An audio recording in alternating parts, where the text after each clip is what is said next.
দেশ আগে, দল অনেক পরে। দেশে সঠিকভাবে নির্বাচন না হলে অর্থনীতি, আইন শৃঙ্খলা, সোসাইটি কোথাও স্থিতিশীলতা আসবে না, স্টেবিলিটি আসবে না।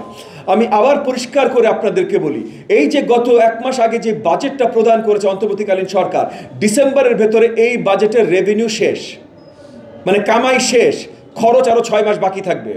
এই যে কামাই শেষ, এই কামাইটা আসবে কোত্থেকে? কোনো ইনভেস্টমেন্ট আসবে না যতক্ষণ পর্যন্ত দেশে স্টেবিলিটি না আসে। স্টেবিলিটি আসবে না নির্বাচন না হলে। আইন শৃঙ্খলা বাহিনীর কথায় আসেন, সোহাগ হত্যাকাণ্ড থেকে গতকাল গোপালগঞ্জে যে নৃশংস প্রাণহানি হয়েছে আমার 4 থেকে 12 ভাই বোনের, এই প্রাণহানিগুলো আইন শৃঙ্খলা বাহিনীর কর্মকাণ্ডের ব্যর্থতা। এইটা গত 12 মাসের মধ্যে ঠিক হয়নি, কারণ সরকারের স্টেবিলিটি নেই। নির্বাচন না হলে এই স্টেবিলিটি আসবে, এটা আরও বাড়তে থাকবে। একটা জিনিস পরিষ্কারভাবে দেখবেন, 2024 সালের 5 থেকে 8 অগস্ট যতখানি বাংলাদেশে আইন শৃঙ্খলা ব্যবস্থা ছিল, আমরা জনগণরা নিজেরা আমাদের দায়িত্ব নিয়ে করেছিলাম, আজকে তার থেকে কম আছে, যদিও আজকে রাস্তায় আইন শৃঙ্খলা বাহিনী আছে। তো এগুলো ব্যর্থতা কার? এই ব্যর্থতাগুলো শুধু অন্তর্বর্তীকালীন সরকারের দোষারোপ করলে হবে না, এটা স্টেবিলিটির একটা প্রশ্ন। এই স্টেবিলিটি নির্বাচন ছাড়া আসা সম্ভব না। এই কারণে রাজনৈতিক দল অ্যাসাইড, আপনি এনডিএম, আপনি বিএনপি, আপনি জামাত ইসলাম, আপনি এনসিপি, আপনি কোন দল, কিচ্ছু আসে যায় না ভাই। দেশের স্টেবিলিটির জন্য একটা নির্বাচন প্রয়োজন। আচ্ছা, লাস্ট একটা, ওই যে উনি একটা বলছে, পরিষ্কার করে আবার সবাইকে জানিয়ে দিয়েছে যে দেশের 18 কোটি নাগরিকের দেশ আমাদের।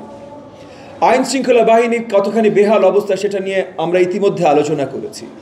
কিন্তু আইন শৃঙ্খলা বাহিনীর বেহাল অবস্থা মানে দেশের বেহাল অবস্থা এটা না। আইন শৃঙ্খলা বাহিনীর বেহাল অবস্থা মানে আমাদের এখন দায়িত্ব এই আইন শৃঙ্খলা বাহিনীকে আবার সঠিক জায়গায় নিয়ে আসা, আইন শৃঙ্খলা ব্যবস্থাকে সঠিক জায়গায় নিয়ে আসা। এবং আমরা আজকের আলোচনায় রেখেছি যে সরকার কি করলে, কি কর্মসূচি নিলে আইন শৃঙ্খলা আবার সঠিক জায়গায় ফিরে আসতে পারে। কমিউনিটি পুলিশিং থেকে শুরু করে আওয়ামী দোষর হিসেবে চিহ্নিত যে পুলিশের কর্মকর্তারা ছিলেন তাদেরকে অব্যাহতি দেয়া, দরকার হলে প্রশ্নবিদ্ধ ছিল না এমন কর্মকর্তাদের আবার ফিরে নিয়ে আসা, এবং ঢালাওভাবে আমাদের সকল রাজনৈতিক পরিধি থেকে এবং রাজনীতির বাইরে থেকে জুলাইয়ের গণঅভ্যুত্থানের সাথে যারা জড়িত ছিল তাদেরকে আপনার ডেপুটাইজ করে কমিউনিটি পুলিশিং এবং আইন শৃঙ্খলা বাহিনীর সাথে সম্পৃক্ত করা। এই কয়েকটা জিনিস ইমিডিয়েটলি যদি করা যেতে পারে, তাহলে আইন শৃঙ্খলা ব্যবস্থা আমরা আরও কন্ট্রোলে আনতে সক্ষম হবো ইনশাআল্লাহ।